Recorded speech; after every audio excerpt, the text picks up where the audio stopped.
Well, it's time to get started. A little later than time to get started, actually, so let's do that.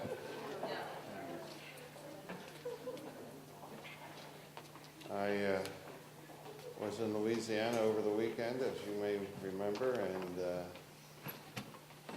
through a number of delays, got back about 1 o'clock this morning, and without my luggage. So I'm going to sleep as I sit here. That's the history of my life. But we can do it, can't we? Yes, we can. One of you open in prayer and we'll get started. This is the subject of the role of women, men and women in the church. That's a tricky title for this is the role of women in the church subject. But you have to be fair, you know, so I put it both ways. One of you open in prayer, please.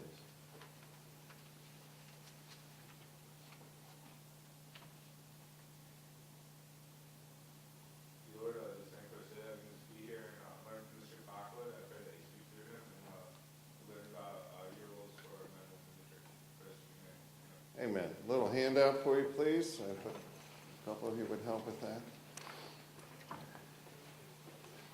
This question is one that relates to all of life, this subject of role.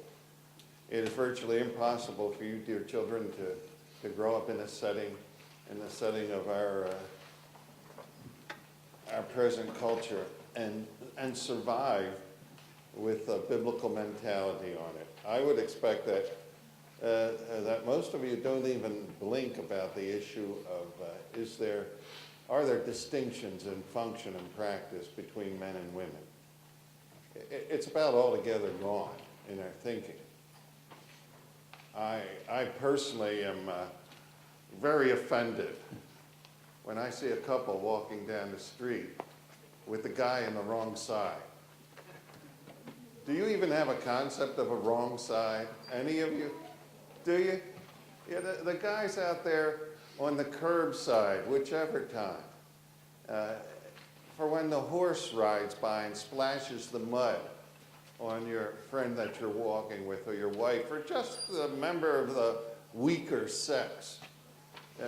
It's your job. Did you hear that? It's your job to protect them. Do you believe that? Do any of you believe that anymore? That's what, you know, it is such a neat thing. I remember all those days of my wife and I in our dating days, the primary thing we did was take walks. It's cheap. It really is. But you can chat, you can visit, you can contemplate, you can stop, you can hide behind the tree. And you can do all the you can do all that good stuff, you know. And I remember coming to a change in direction, and I'd walk around behind her, so I'd be on the other side, the curb side, when I'm walking. And it's a leftover from a confused night. I'm sorry.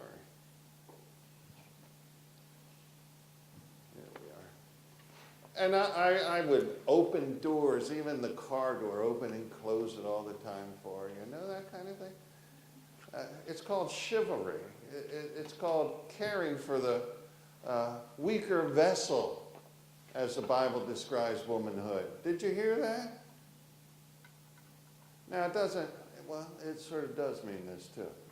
The weaker vessel concept in Peter is not necessarily addressing physical strength. But the Bible does talk about that too. The man is to be, 1 Timothy 5, the protector and the provider for the woman.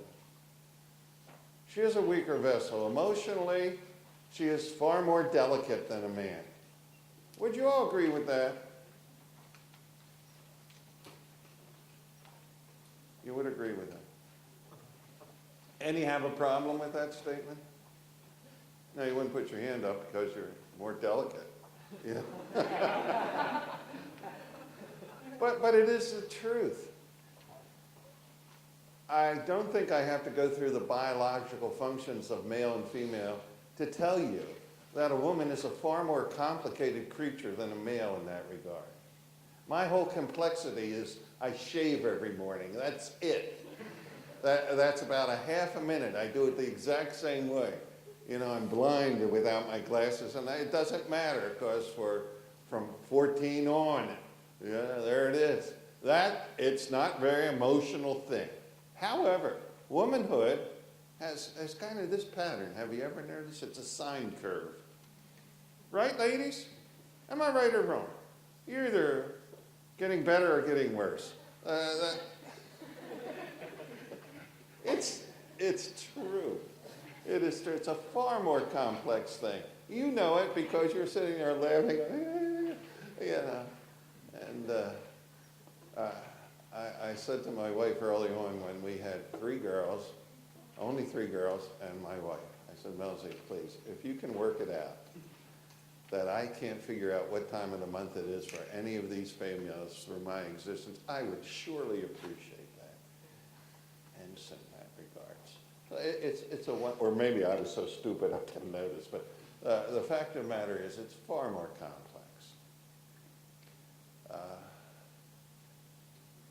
Girls, ladies are more sensitive generally. You know, we're talking in generalities. They have a sixth sense that guys have no idea about. It's totally the case. You girls know what I mean by that? You can sense things just by walking in the room. And a guy goes, duh, what's up, you know? I've used the illustration over again. The second 2 seats right here, there were 2 young ladies there, emotionally distraught. And I came in, as I normally do, stupid, jolly, and, hey, how you doing today? Oops, I'm sorry, you know.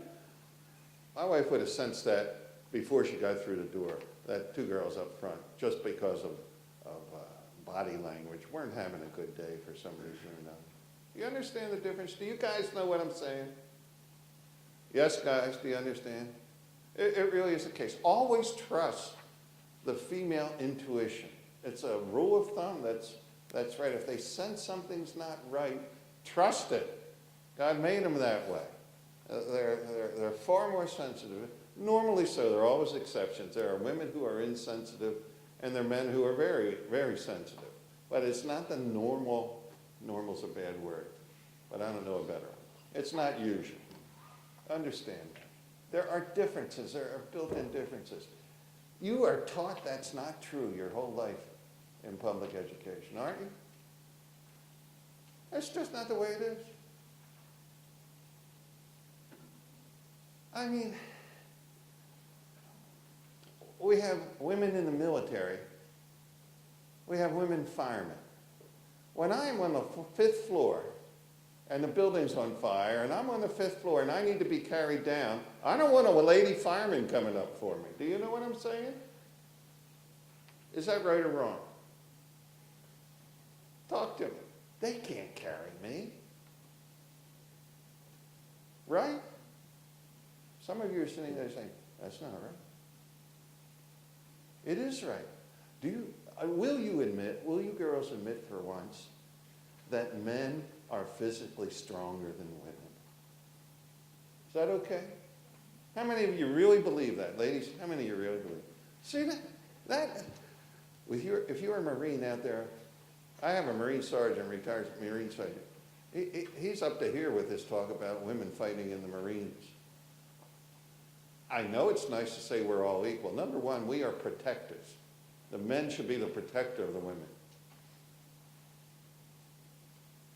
We're to take care of. Beyond that,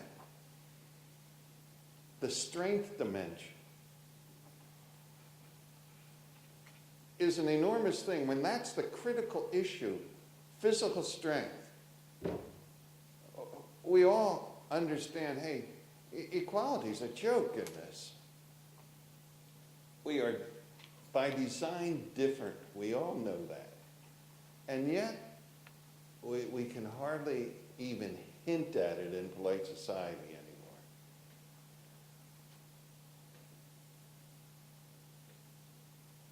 I was in a setting up in Minneapolis flying one day. And I took the puddle jumper up, and then at that time, you would get on a bus. Now they have a train, but you get on a bus to go to the main terminal. And a lot of men were on the bus already. And out of the Puddle Hopper terminal came a whole group of businesswomen, executives. You could tell the way they were dressed, the way they carried themselves. And they got on the bus, and there were no seats. And not one man moved. Not one. And I'm going to say something, I don't mean to be offensive by this. The lead woman said, "Damn women's liberation." That's what she thought. And at the same time, she was the product of it. Not one man moved. Because here were the cohort of feminists on her. It was a very big analogy of an allegory of what is going on in our society. Do girls like to be treated like women by men? Or is that an offense? How many of you would be offended if one of the guys would open the door for you? Would any of you? Do I need to ask you all to close your eyes and take a reading? Well, I've had people say this to me at places like airports, or when I get, "What? Did you do that because I'm a woman?" But have any of you run into that? I always say I did it because I'm a gentleman. And that's the truth. You let them go first. They're shocked. One of the reasons I don't like flying anymore is we have lost our civilization. The most hilarious scene flying. Can you identify it? Having gone through this 3 times last night. It is a scream. As soon as that plane lands, you come up and that little sign goes, you can unhook your safety belt. Whoa! There's a rush of activity. Have any of you ever seen this? It is hilarious to watch it. Everybody stands up. You unclip it first, so it's very hard to stand up. Unclip it. You stand up, get your luggage, get on your cell phone, and then you wait for 10 minutes until the doors are open. It's the craziest thing. Everybody's hunched over. You can't get out until the people in front of you get out. But there's this, let's go. Civilization is going, and if you wait for somebody as you're supposed, last night it was hilarious. It happened, and some people in the back, there was no place to go because it was the last flight, came charging through in that last minute, just before everybody stood up. They stood up first, and whoom, they come running down the aisle. Oh my, come on. We've lost our civilization. We don't care about people.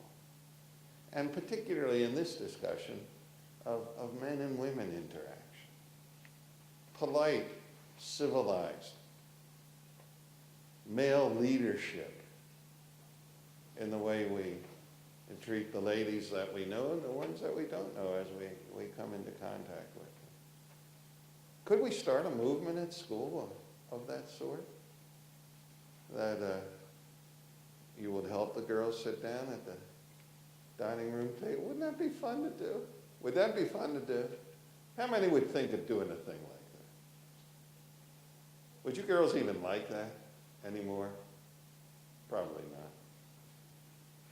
Probably not. But it's so neat, so neat. Chivalry, courtesy.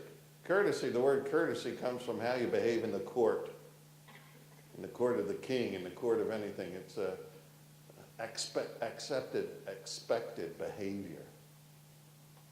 The way you treat one another at banquet night. It should not be kind of an exceptional thing.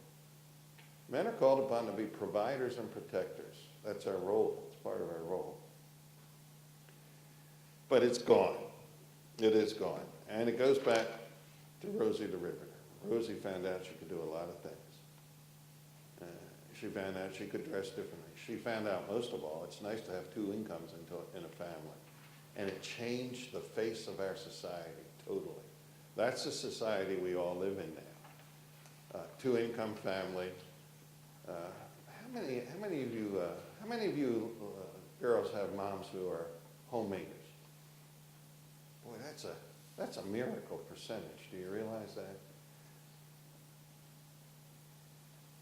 Have you ever heard this when your mom's out visiting with people? They ask, What do you do? She says, I'm a homemaker.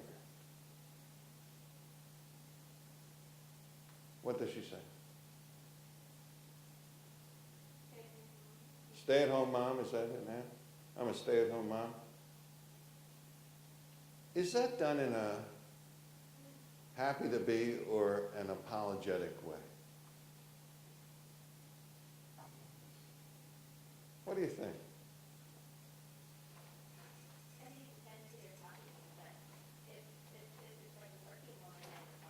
Yeah, if you're working to a professional woman, it's an apologetic thing. And they kind of say, oh, that's too bad. It's not too bad. That's right. I will that the younger women marry, bear children, rule the home, be a despot. It's a Greek word for despot. I love that. Despot in the home. Manage it, all the complexity. Now, let me say this. I think a man, a woman, is as much called, directed of God to be married as some are directed of God not to be. Do you understand that? Both are the direction, the personal direction of God in the lives of individuals. The large propensity of the choices that will be made will lead to the family unit relationship. That's a building block of society. We all know that. If we all didn't get married and were good girls and boys, the race would die in one generation. That's just the way it is.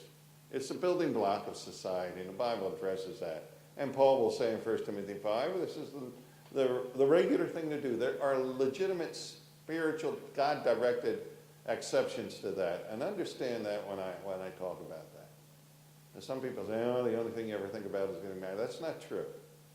I will confess to you, the Apostle Paul says, for the kingdom of God's sake, for spiritual matters, it's better not to get married. Because then you can serve unhindered. If you're married, you care for your wife and you care for your children like you're supposed to. And it takes time. And Paul will say, I wish all men were as myself, that is single. Because you could be like I am, Paul is saying, living flat out, doing things that are spiritual purely in nature. And the preaching of the gospel, spread of the word throughout the world, all that sort of thing. But he says every man doesn't have that gift. And so this is what normally is done. Understand both are legitimate options. One, a majority position, the other, a minority position, both directed of God. Did you all hear me say that? That's clear teaching of Scripture. You're not inferior if you never get married. You're not superior just because you do. And the reverse is true as well. It's what God would have you to do in the whole thing. Now, when we come into this whole issue of the woman's role in family life, we're not addressing it particularly in family life. That's marriage and family life. But there is a clear order there of the husband, the wife, and the children. Functioning order.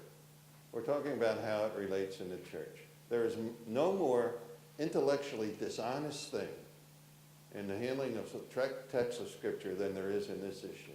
Intellectually dishonest. The main argument that is used to justify variation from what the text seems to be saying is it's not our culture. It was a cultural thing in that day. It is not a thing that is to be superimposed on all cultures.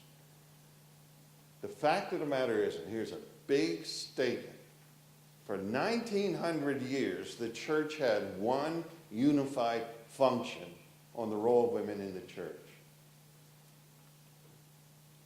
No matter what kind of church you were in, be it Episcopalian, Catholic, Presbyterian, Baptist, whatever, it was the same position. A woman would be silent in the functioning of the church. There'd be no such thing as a woman pastor, and they would always wear head coverings at church. It was the absolute 99.9% practice of all Christendom. If you go to Catholic countries now, you see it universally practiced in that Catholic. That's where you have to buy head coverings. Have to import them. It's just the way it was. We changed the culture. We changed the culture.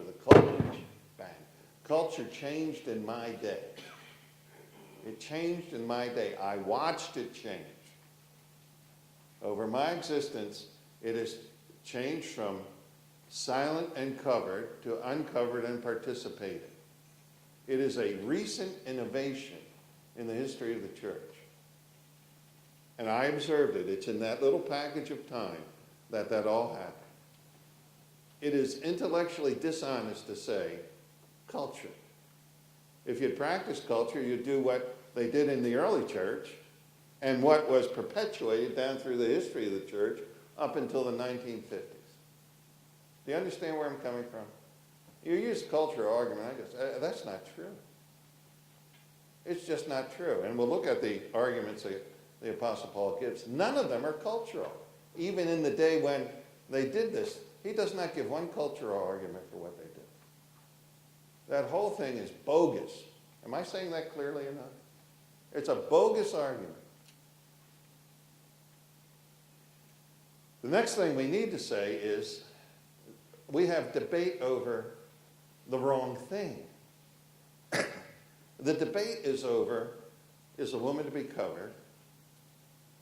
Is a woman in the meetings of the church, or is a woman to be participative vocally? They're the things we talk about.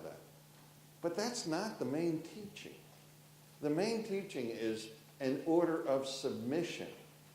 We debate over how is that demonstrated in a visible or audible way. But the real debate is not over how submission is demonstrated. It is, I don't believe in the submission concept. Do you understand the distinction I'm making there?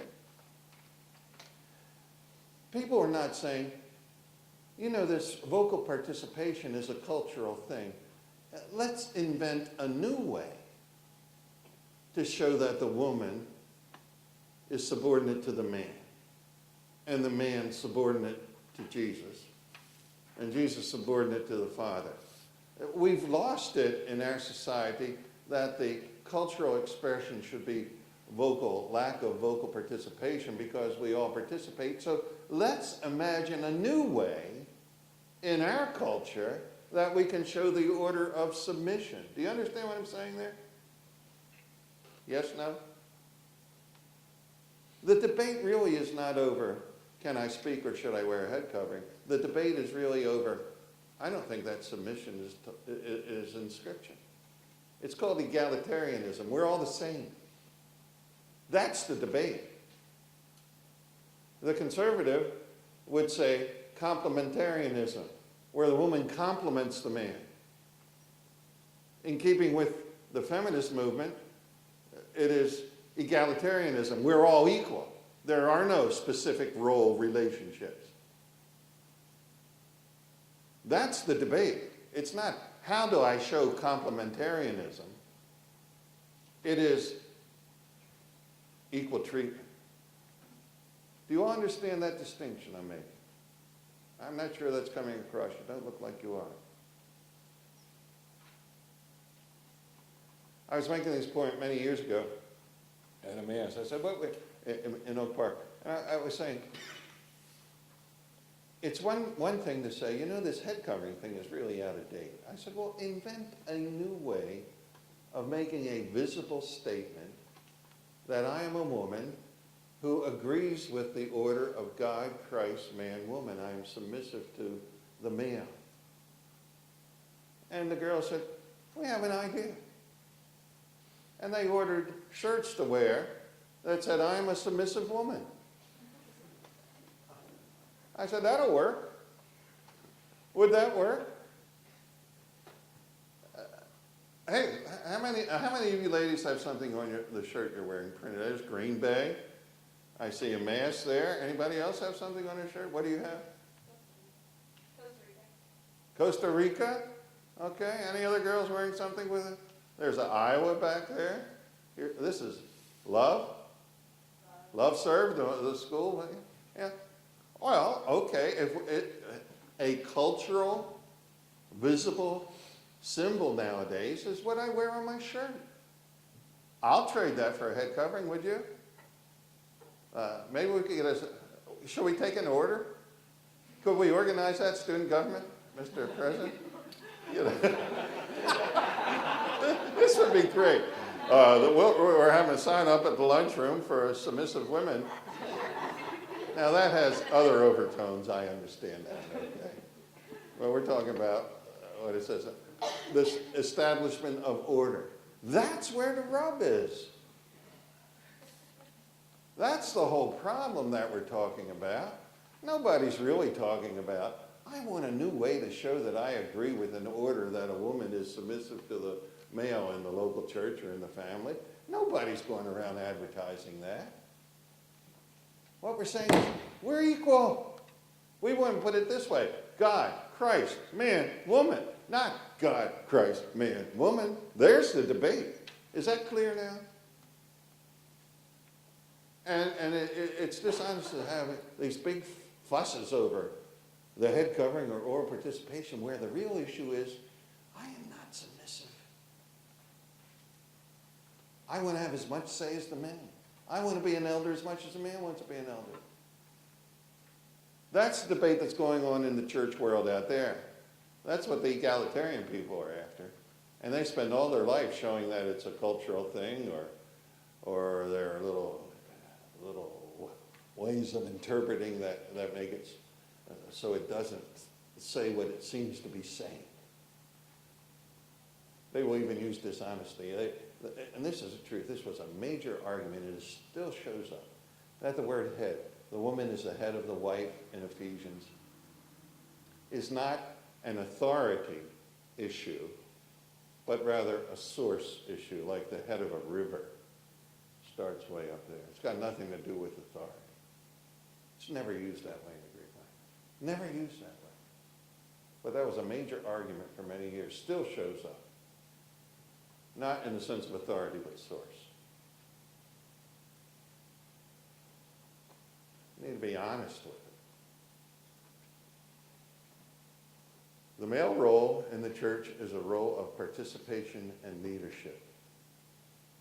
The female role is a behind-the-scene passive function in the meetings of the local church. That's the way it works out. And that demonstrates the order of God, Christ,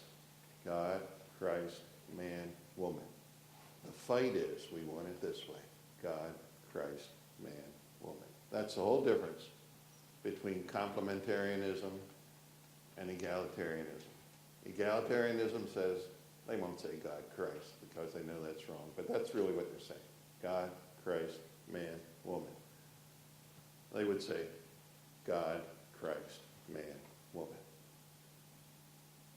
But that's not the way it's lined up in Corinthians.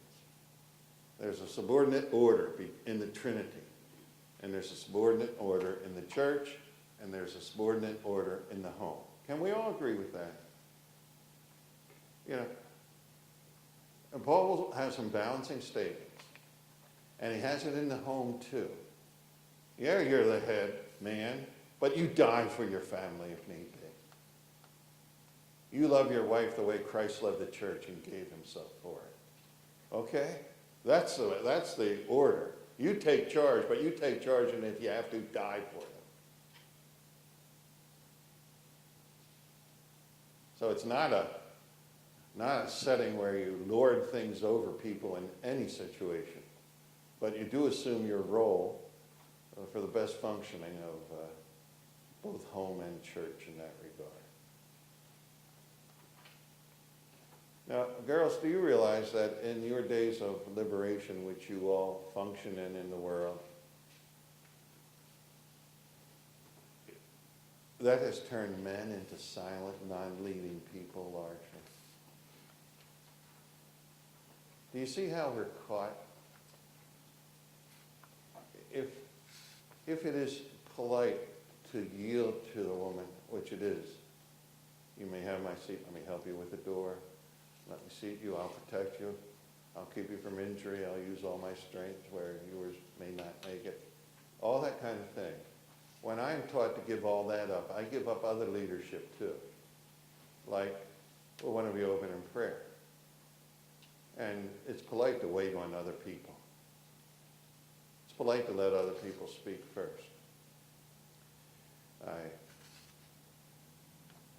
in interaction in class. The men don't participate much, do they?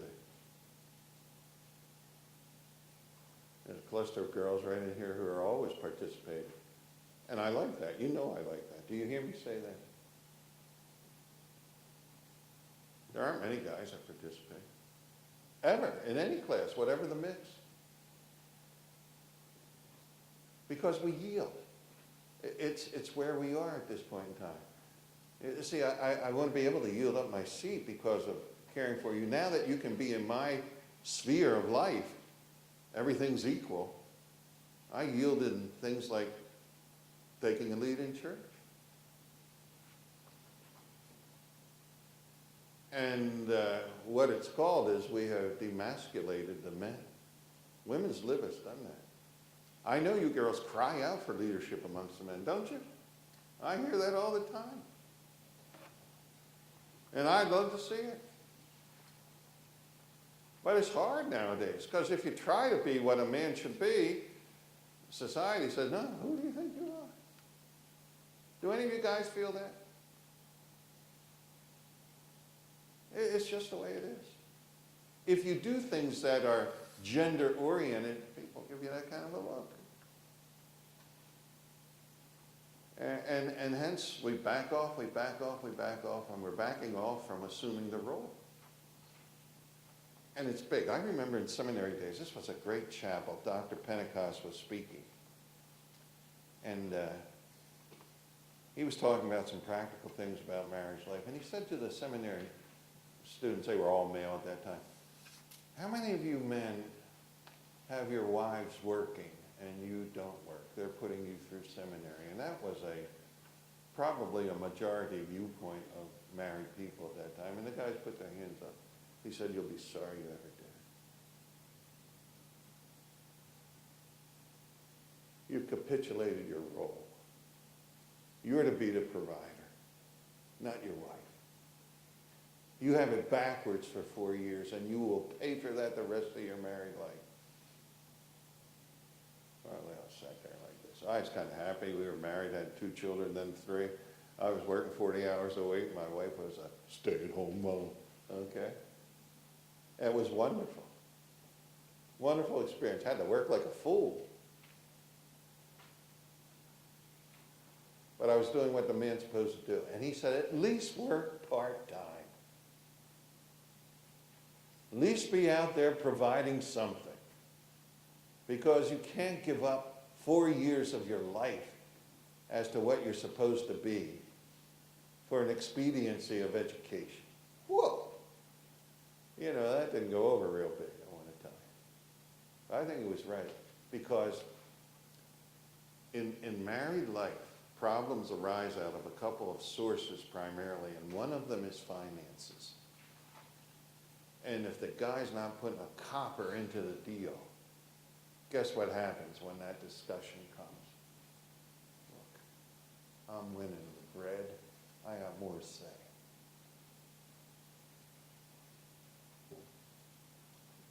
Don't give up who you are. And men, it's harder for you nowadays. And it's harder in the church even. And it's changing. It's under change even as we speak. Let's look at these sheets that I've just given you.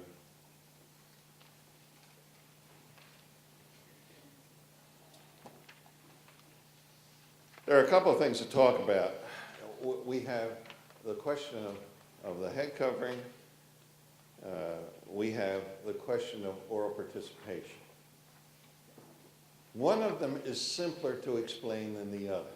Which one do you think is the harder one to explain? What do you think?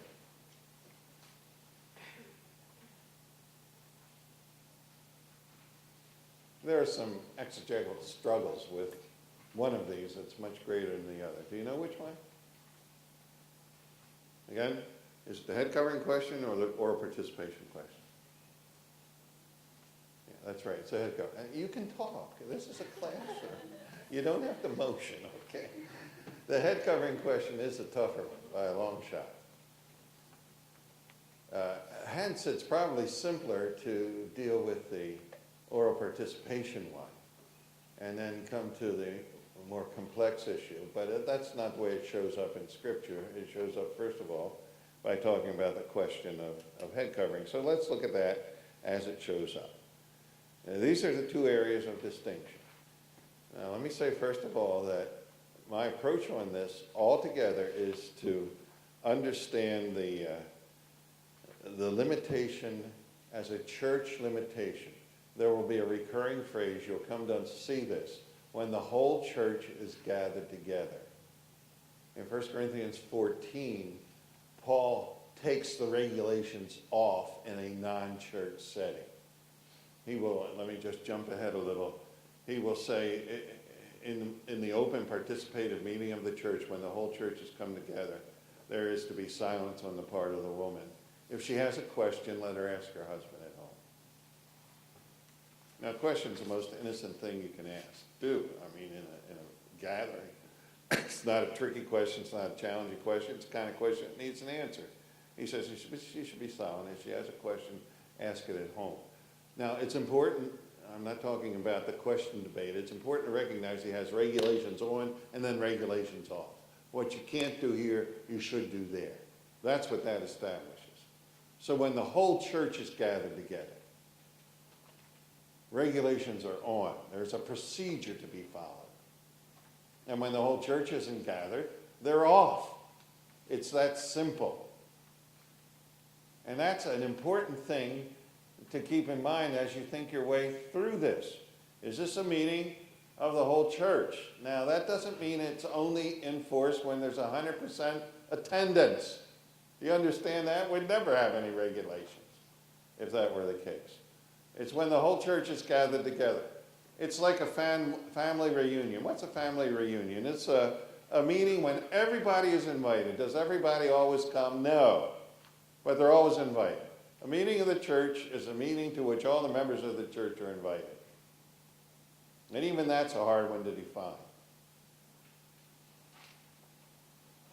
The regulations are most certainly on at that time. That's the phrase Paul used, when the whole church comes together. And when it's not together, he says, well, ask the question then. All clear on that concept? It's not a universal. I was giving a series just recently. This was the requested subject, and I'm not particularly afraid of it, but it's just always sticky. And a lady said to me afterward, well, you know, I believe the procedure should be carried out in all of life, not just church meetings. I said, you don't believe that. You ask your husband questions at home, don't you? You teach your husband. There's not a husband alive who won't say, I've been taught by my wife. You teach at home. No, you should, and she wouldn't buy it. Always wear a head covering. Rules are always on. I said, you really don't do that. Oh, yes, I do. I said, no, you don't. You're not silent at the dinner table. The rules aren't on then. But she said, well, they should be. Yeah, well, what do you do in a situation like that? Praise God. You go on living for the Lord. That's all you can do. I mean, we all admit there are procedures in one place and then they're off. That's clear in the meeting of the church. Some of the subset things are not meetings of the whole church. Rules aren't on. Okay.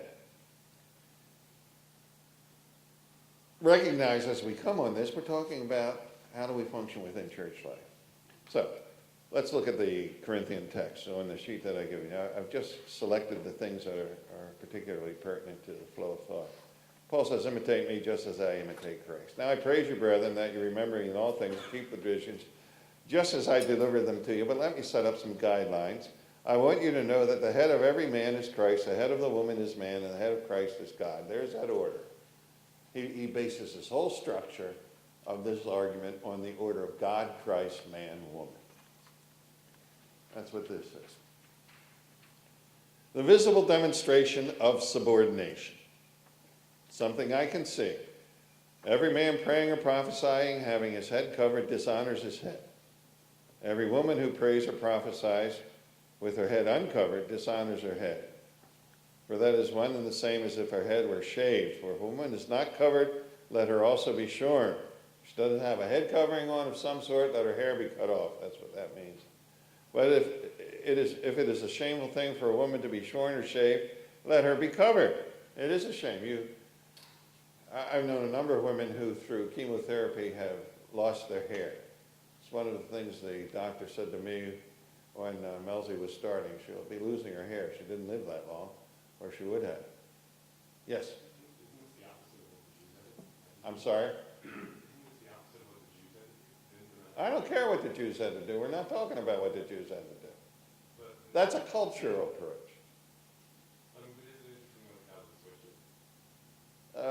It would be a shame for a Jewish woman not to have long hair. Right? They had a turban, that's right, yeah. But that's not what it's talking about. He doesn't say it's just the Jews, and nor does he say it's the Corinthians. Yeah, that's what I'm saying. That is a knee-jerk cultural, it's not the way they did it. We don't know where the deal on the Jewish men when they go to pray comes from. That's intertestamental something.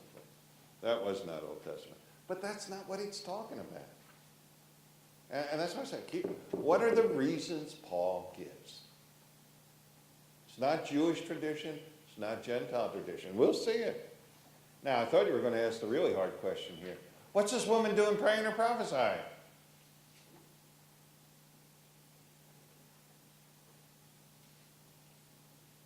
When it says later on, no questions, don't talk, any of that sort of thing. And in Timothy, it's even worse.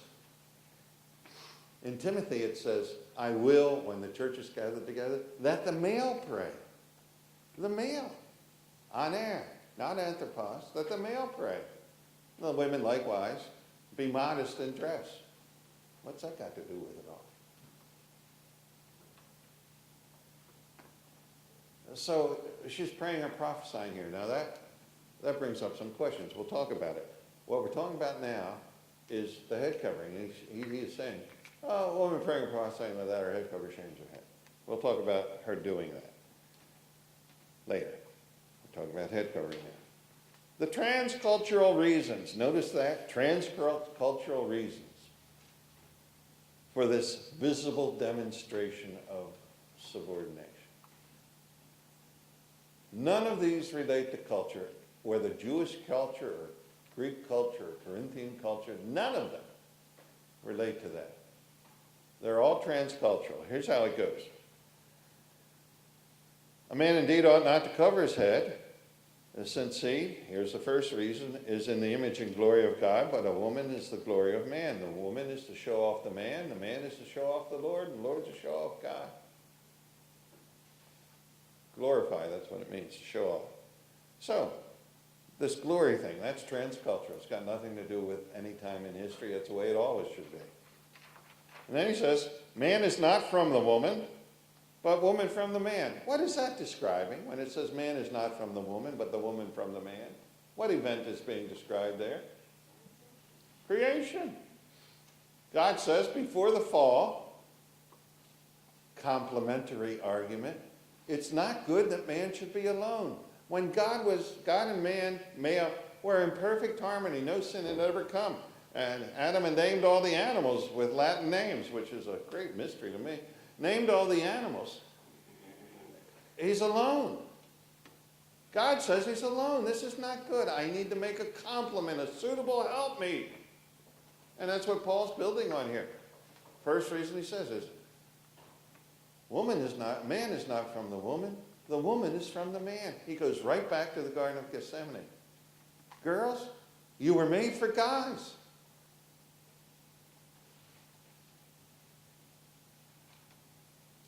Smile.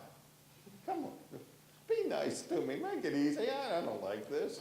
It's the truth. You're made for guys. Guys, did you know that? Do you know what they say? They won't move. Neither of you will move today. They say, yes, I know that. It's the truth. And that's the first argument Paul uses. Remember, It's a complementary, completing relationship.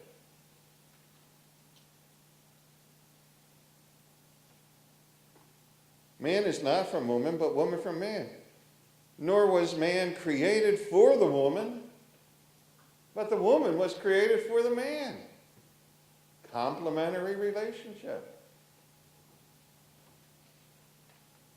Do you ladies like what that says?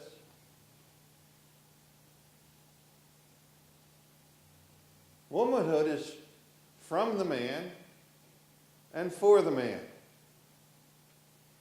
There's a headship issue clearly there. Now, they're transculturals. All of that is from the Garden of Eden.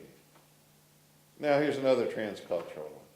For this reason, the woman ought to have a symbol of authority on her head because of the angels. What in the world do the angels have to do with this?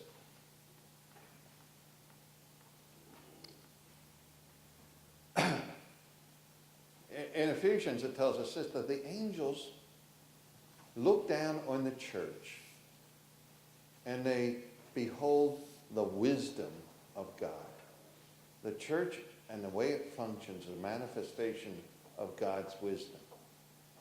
And the picture you would have, if all this were carried out precisely, the angels gather together in a special way when we gather together to do church, and they look down and they say, look at the order. Angels are really big on order, you know it? Michael would not even bring a railing accusation against the devil because he was his authority at one time, but committed to the Lord. They're real big on order, structure, government, principalities and powers, various kinds of angels. And they look down, and in the church, they see perfect order, if it's working right. They see everybody with different gifts, functioning perfectly. They see every ethnic background, every cultural strata of society, every bit of it, like a Philemon and Onesimus, interacting together in perfect harmony. They look down and they see a meeting where there's open participation, but the people speaking are subject to one another. And look at this, there's an order manifested in the silence of the women, and they all are wearing head coverings, and the angels are saying, whoa, look at that. Look what God has produced in rebellious people. A group of people from different cultures and tongues and tribes and intellects and strata of society and male and female working perfectly harmoniously together according to the procedures that were set forth in church life. The angels say, boy, God is smart. All those obedient, functioning, submissive, or subordinate people fulfilling one another's roles because of the angels.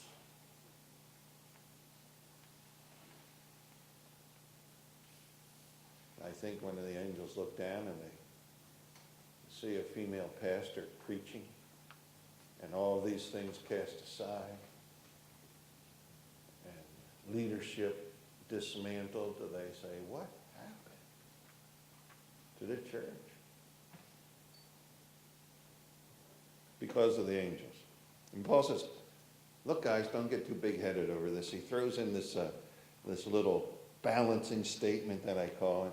Nevertheless, in spite of all that I've said, neither is man independent of woman, nor woman independent of man in the Lord.